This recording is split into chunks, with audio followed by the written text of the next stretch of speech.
നമസ്കാരം. ക്രിസ്മസ് ആഘോഷിക്കപ്പെടേണ്ടത് തന്നെയാണ്, ഒരു സംശയമല്ല. ആര് ക്രൈസ്തവ മതവിശ്വാസികൾ ക്രിസ്മസ് ആഘോഷിക്കപ്പെടേണ്ടത് തന്നെയാണ്. ഇസ്ലാം മതവിശ്വാസികൾക്ക് ആഘോഷിക്കപ്പെടണോ? വേണ്ട. ഇനി ഞാനിത് പറയുമ്പോഴേക്കും ഇങ്ങോട്ട് വർഗീയവാദിയാക്കാനോ നിൽക്കണ്ട, വിഷയങ്ങൾ പറയണം.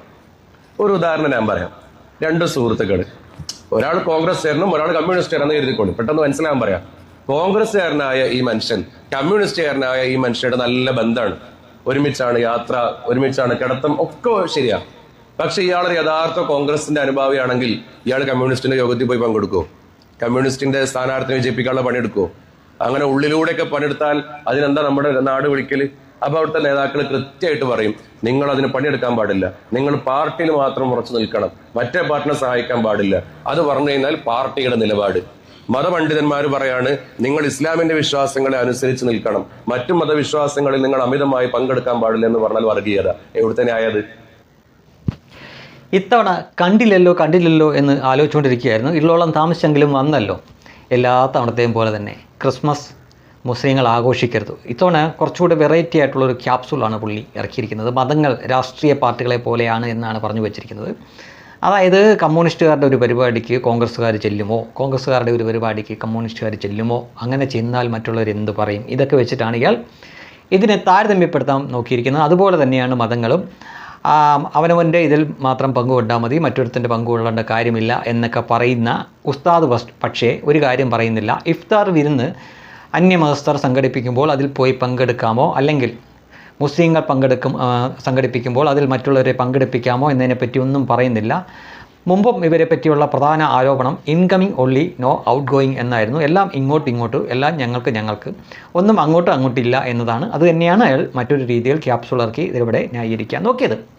ഈ ഉസ്താദിനോട് ഒരു ചോദ്യം. ഇപ്പോൾ എൻ്റെ അറിവിൽ എൻ്റെ വീട്ടിലെ അംഗങ്ങളിൽ 3 വ്യത്യസ്ത രാഷ്ട്രീയത്തിൽ വിശ്വസിക്കുന്നവരുണ്ട്. അപ്പോൾ ഞങ്ങൾക്ക് ഒരു വീട്ടിൽ താമസിക്കാൻ പറ്റില്ല അല്ലേ, ഇയാൾ പറയുന്ന രീതി അനുസരിച്ചാണെങ്കിൽ. അപ്പോൾ ഞാൻ മാത്രമായിരിക്കില്ല, ഒരുപാട് ആളുകൾ ഒരു കുടുംബത്തിൽ തന്നെ പരസ്പരം മത്സരിച്ച സ്ഥാനാർത്ഥികളെ വരെ നമ്മൾ കണ്ടു. അതായത് ഒരാൾ കമ്മ്യൂണിസ്റ്റ് പാർട്ടിയിൽ, ഒരാൾ കോൺഗ്രസിനും വേണ്ടി മത്സരിക്കുന്ന, പരസ്പരം ഒരു വാർഡിൽ തന്നെ മത്സരിക്കുന്ന കാഴ്ച. അവരൊരു വീട്ടിലാണ് താമസിക്കുന്നത്. അങ്ങനെ നിരവധി കുടുംബങ്ങളുണ്ട്. അപ്പോൾ അവരൊക്കെ എന്ത് ചെയ്യണം ഉസ്താദേ? ഒരു വീട്ടിൽ താമസിക്കാൻ പറ്റില്ലേ? ഓടിച്ചു വിടണോ? എന്താ പറഞ്ഞു വരുന്നത്? ഇതൊക്കെ എന്ന് പറഞ്ഞു കഴിഞ്ഞാൽ നമ്മൾ ലിഖിതമായിട്ടുള്ള കുറേ കാര്യങ്ങൾ അവിടെ ഉണ്ട്, എഴുതി വെച്ചിട്ടുണ്ട്.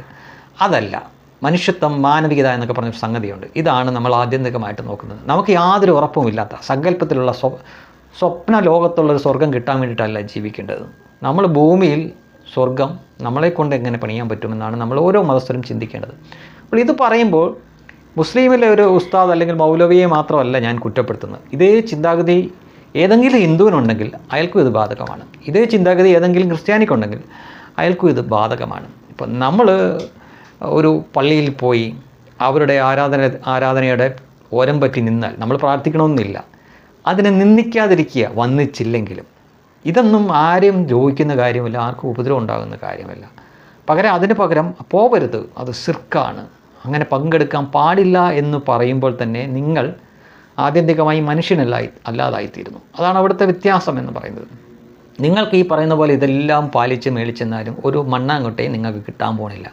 അവിടെ പോയി വന്ന അങ്ങനെയാണ് അനുഭവം എന്ന് പറഞ്ഞ ഒരാളും ഭൂമിയിൽ ഉണ്ടായിട്ടില്ല, ഉണ്ടാവാനും പോണില്ല. അതൊക്കെ ഒരു സങ്കല്പം മാത്രമാണ്. അവിടെ നിങ്ങൾക്ക് അത് കിട്ടും, ഇത് കിട്ടും എന്നൊക്കെ വെറും സങ്കല്പം മാത്രമാണ്. അത് ഏത് മതസ്ഥനാണെങ്കിലും അത് തന്നെയാണ്. ജനിക്കുമ്പോൾ ഒരു കുട്ടി കരഞ്ഞുകൊണ്ടാണ് ജനിച്ചു വീഴുന്നത്. ഞാനും നിങ്ങളും ഉൾപ്പെടെ എല്ലാവരും, കരയാതാരും ജനിക്കുന്നില്ല, പുതിയ ലോകത്തേക്ക് വരികയാണ്. നമുക്കതറിയില്ല.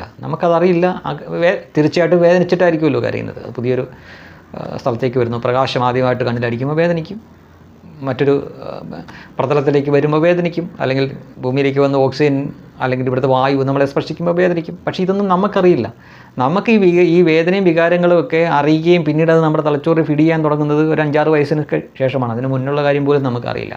അപ്പോൾ ജനിക്കുമ്പോൾ കരഞ്ഞുകൊണ്ടാണ് നമ്മൾ വീഴുന്നതെന്ന് മറ്റാരെങ്കിലും പറഞ്ഞറിയുമ്പോൾ മാത്രമേ ഉള്ളൂ, അല്ലെങ്കിൽ നമ്മൾ മറ്റാരെങ്കിലും കണ്ടിട്ടുള്ള അറിവ് മാത്രമേ ഉള്ളൂ. അപ്പോൾ അതിന് മുമ്പുള്ള ഒരു കാര്യവും നമുക്കറിയില്ല. വയറ്റിൽ കിടക്കുന്നതൊന്നും അറിയില്ല. ജനിച്ച് വീണിട്ട് 5-6 വർഷം കഴിച്ചിട്ടുള്ളത് മാത്രമേ നമുക്കറിയാവുള്ളൂ. സെയിം കാര്യം തന്നെയായിരിക്കും മരണശേഷവും. ഒന്നും അറിയാൻ പോകുന്നില്ല, ആരും ഒന്നും അറിയാൻ പോകുന്നില്ല. അപ്പോഴാണ് സ്വർഗം, ഹൂറി, 72 ഹൂറികൾ, തുടുത്ത മാറിടം, ഉയർന്ന മാറിടം, കൂർത്ത മാറിടം, വിയർക്കില്ല, കാഷ്ടിക്കില്ല, മെഷീൻ പോലെ 24 മണിക്കൂറും ഇവരുടെയൊക്കെ സ്വപ്നത്തിലുള്ള പരിപാടിയുണ്ടല്ലോ, അത് തന്നെ വളയാത്ത ലിംഗം, സ്കലിക്കാത്ത ലിംഗം, മണമില്ലാത്ത മദ്യപ്പുയ, പൊയ്ച്ച മീനിൻ്റെ കരൾ, മുട്ട, സുഖജീവിതം, ഒരു മാങ്ങാത്തൊലിയുമില്ല. അടിപൊളിയായിട്ട് ക്രിസ്മസ് ആഘോഷിക്കൂ, വിഷു ആഘോഷിക്കൂ, ഓണം ആഘോഷിക്കൂ. സകലമാന മതസ്ഥരുടെയും ആഘോഷത്തിൽ നിങ്ങൾക്ക് നിന്ദിക്കരുത്, നിന്ദിക്കണ്ട. അവരാഘോഷിക്കുന്നുണ്ടെങ്കിൽ, നിങ്ങളെ സന്തോഷിപ്പിക്കുന്നുണ്ടെങ്കിൽ അതിലേക്ക് ചെല്ലൂ. നിങ്ങൾക്ക് ഇനി പറ്റില്ല എങ്കിൽ വേണ്ട, നിങ്ങൾ വേണ്ട. മറ്റുള്ളവരെ നിങ്ങൾ അത് പാടില്ല എന്ന് പറഞ്ഞുകൊണ്ട് നിരുത്സാഹപ്പെടുത്താതിരിക്കുക. ഇതിനെയൊക്കെയാണ് പച്ച മലയാളത്തിൽ വർഗീയത എന്ന് പറയുന്നത്.